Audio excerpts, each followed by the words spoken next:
और अब बात एक ऐसे शख्स की जिसने पुलवामा आतंकी हमले के 44 शहीदों के परिवारों को 110 करोड़ रुपए देने की पेशकश की है। आप मुर्तजा अली हैं जो अपनी आमदनी से यह पैसा देने की बात कर रहे हैं। पेशे से वैज्ञानिक हैं, इन्वेंटर हैं, लेकिन आंखों से ठीक से नहीं देख पाते हैं, लेकिन उनके मन की आंखें हमसे कहीं ज्यादा बेहतर तरीके से दुनिया को देखती हैं, दर्द समझती हैं। मुर्तजा अली इस वक्त हमारे साथ हैं। मुर्तजा साहब, आपका बहुत बहुत शुक्रिया और कि आप 110 करोड़ की मदद करना चाहते हैं पुलवामा के 44 शहीदों की। हम ये जानना चाहेंगे, कोई भी जानना चाहेगा कि 110 करोड़ के मालिक मुर्तजा अली क्या क्या करते हैं। रवि जी, पहले तो आपका धन्यवाद कि आपने अपने शो में मुझे बुलाया और लोगों का सामना करने के लिए मुझे मौका दिया।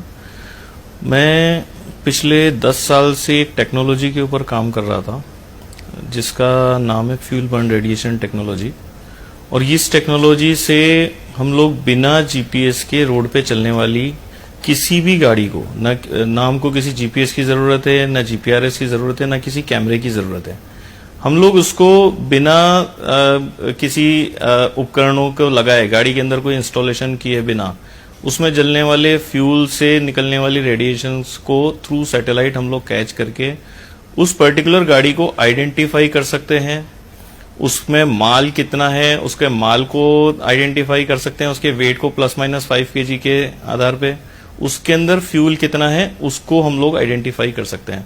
तो इस टेक्नोलॉजी को हमने पिछले 10 साल के R&D के रिजल्ट में हमने बनाया इसको और इसका ट्रायल करने की उसमें है। हम लोग 2012 में इसका पहली बार हमने ट्रायल भी किया था और पिछले 3 साल से यानी 2015 से हम लगातार इस सरकार के साथ इस कोशिश में है कि ये टेक्नोलॉजी सरकार के पास पहुंचे, तो इससे देश की सुरक्षा के लिए जो कई बड़े खतरे हैं, आतंकी हमले हैं, 110 करोड़ बॉर्डर पार। क्या आप 110 ये टेक्नोलॉजी देके सरकार से 110 करोड़ लेके वापस दान करना चाहते हैं? नहीं रवि जी, ऐसा कोई हमारा इरादा नहीं है। इनफैक्ट हमने सरकार को आंतरिक सुरक्षा और देश की सुरक्षा के लिए माननीय प्रधानमंत्री जी को 2 अक्टूबर 2018 को सिर्फ ₹1 की रॉयल्टी के ऊपर हमने देश की सुरक्षा के लिए इस टेक्नोलॉजी को एंडोर्स करने के लिए अधिकार हस्तांतरण बना के प्रधानमंत्री कार्यालय में भेजा हुआ है, जिसके ऊपर अभी साइन होके आना माननीय प्रधानमंत्री जी से बाकी मैं उस पैसे की बात जानना चाहता हूं कि 110 करोड़ रुपए आप कहां से लाएंगे? अगर प्रधानमंत्री कार्यालय आपके ही इंटरव्यू के अनुसार अगर सक्रिय हो गया, बात आगे बढ़ गई, तो वो पैसा कहां से आएगा? ये पैसा हम अपनी जो व्यक्तिगत जो आय है, जो इस टेक्नोलॉजी के साथ जो हम लोग रिटर्न ऑफ इन्वेस्टमेंट लेने वाले हैं, क्योंकि जाहिर सी बात है कि प्रोजेक्ट बड़ा है, जब ये इंफ्रास्ट्रक्चर भी इसके ऊपर काफी बड़ा लगने वाला है और हमें अपना जो रॉयल्टी या रिटर्न्स ऑफ टैक्सेबल इनकम जो मेरी बनने वाली है उसमें से मैं देने वाला हूँ। जो अभी आएगी उसमें से आप देंगे? पर नहीं, जो आएगी नहीं। हमने प्रधानमंत्री कार्यालय में इसकी पूरी पेशकश की है। जिस दिन हमें बुलाया जाएगा उस दिन हम इस चीज को देने में समर्थ हैं। अच्छा, जिस दिन बुलाया जाएगा उस दिन आप ये पैसा आप दे देंगे, 110 करोड़ का डिमांड ड्राफ्ट? जी ये कमाल की बात है मुर्तजा साहब। ये ख्याल बड़ा आपका नेक है। हम जानना चाहते हैं कि ये सिर्फ ये पैसा सरकार अपने विवेक से इस्तेमाल करेगी या आप इसमें कोई शर्त रखना चाहते हैं कि सिर्फ इन 44 जवानों में के परिवारों को दिए जाएं या और भी शहीदों के परिवारों को दिए जाएं? देखिए, इसमें सरकार अपने स्वविवेक से कार्य करेगी, लेकिन हमारी इच्छा है कि इससे ऐसा कुछ हो जिससे ऐसे लोगों को मदद मिले जहां अभी तक मदद नहीं पहुंच पाती है।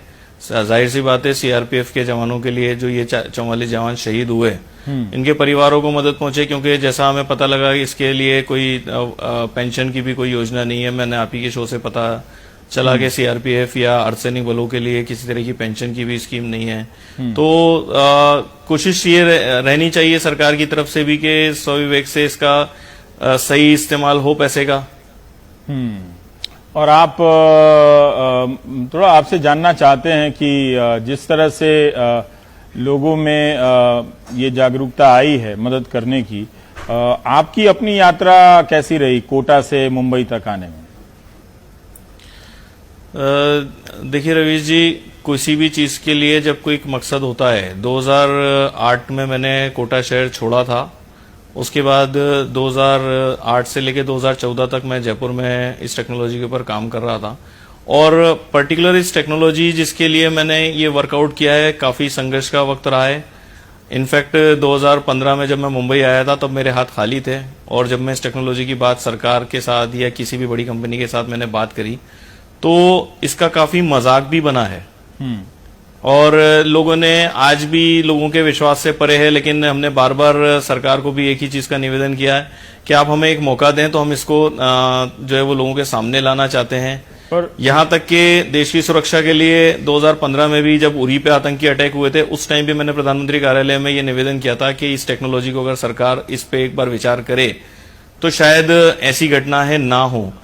क्योंकि जिस टेक्नोलॉजी पे हम बात करें, गाड़ी जिस तरीके से आइडेंटिफाई होती है, तो जो विस्फोटक गाड़ी के अंदर जिस तरह से अभी पुलवामा में हुआ कि गाड़ी को डैश किया गया, तो ऐसी घटनाएं नहीं होती क्योंकि वो गाड़ी समय रहते पहचान ली जाती है। ये टेक्नोलॉजी सरकार काम में ले। पर मुर्तजा साहब देखिए, कई लोग कह सकते हैं, सवाल पूछना बड़ा मुश्किल काम होता है कि अभी आपके पास ये जो कई बार 110 करोड़ सुन के लोग कई तरह की बातें सोचते हैं, क्या वो पैसा अभी आपके पास है? वो पैसा है तो वो किस तरह का पैसा है? इस तरह की बातें लोग सोचते हैं कि प्रचार पाने से ज्यादा और क्या मकसद है? उस पैसे का स्रोत पूछते हैं लोग, सोर्स पूछते हैं।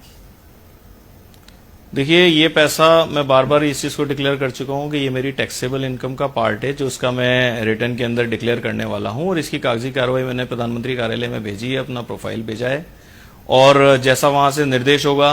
क्योंकि रवि जी, मुझे इस बात की बहुत तकलीफ है कि पैसे का सोर्स पूछना से ज्यादा इम्पोर्टेंट था कि ये पैसा अगर प्रधानमंत्री कार्यालय में पहुंचने का रास्ता बन जाता तो शायद ज्यादा अच्छा होता, लोगों की मदद होती। बल्कि मुझे बहुत तकलीफ है इस चीज को मीडिया के सामने कहते हुए कि जब मैं मेरी टेक्नोलॉजी के लिए पिछले 3 साल से बात कर रहा था तो उतना मीडिया ने उसको नहीं करा। और आज आज ये पैसे का प्रचार पाने का एक माध्यम अगर आप बोले तो मैंने मेरे और मेरे परिवार को असुरक्षित डिक्लेयर, मतलब मैं ब्लाइंड हूं, मैं आपको नहीं देख सकता हूं, मैं आपकी टीवी स्क्रीन नहीं देख सकता हूं। और इस चीज को मीडिया ने जिस तरह से पिछले 2 दिन में सोशल मीडिया ने जिस तरह से प्रचार किया है। पर एक बात मुर्तजा साहब, मैं कहना चाहता हूं कि ये जिस भी टेक्नोलॉजी की आपकी या कोई और होती, मैं अपने बारे में तो कह सकता हूं कि हम लोग इसे समझने की योग्यता नहीं रखते हैं। तो वो आप वैज्ञानिकों का मामला है, इंजीनियरों का मामला है, वही लोग समझ के तय कर सकते हैं कि आपकी दावेदारी है वो सही है कि नहीं है। पर आपका ख्याल अच्छा है कि आप मदद करना चाहते हैं 2 तरह से, कि एक उसका जो भी आपका पैसा है उससे शहीद परिवारों को मदद मिल जाए, और जो भी आपकी क्षमता है उसे एक ऐसी टेक्नोलॉजी मिल जाए, बन जाए, जिससे आप समय से पहले ऐसी विस्फोटक भरी गाड़ियों को आप पकड़ लें। बहुत बहुत शुभकामनाएं आपको कि आप अपने मकसद में कामयाब हो। जरूर कहना चाहूंगा जी, बहुत संक्षेप में, समय नहीं है। जी, मैं आपसे सिर्फ एक चीज कहना चाहूंगा कि जितना मुझे शहीदों की मदद करने में खुशी है, उससे ज्यादा मुझे तकलीफ इस बात की है कि अगर समय रहते ये टेक्नोलॉजी काम होती तो शायद ये 44 लोगों की जान बच सकती थी। चलिए, अब हो सकता है कि आपकी बात पर लोगों का ध्यान जाए इसी बहाने। बहुत बहुत शुक्रिया मुर्तजा अली आपका और आपके नेक ख्यालों का, बहुत बहुत शुक्रिया।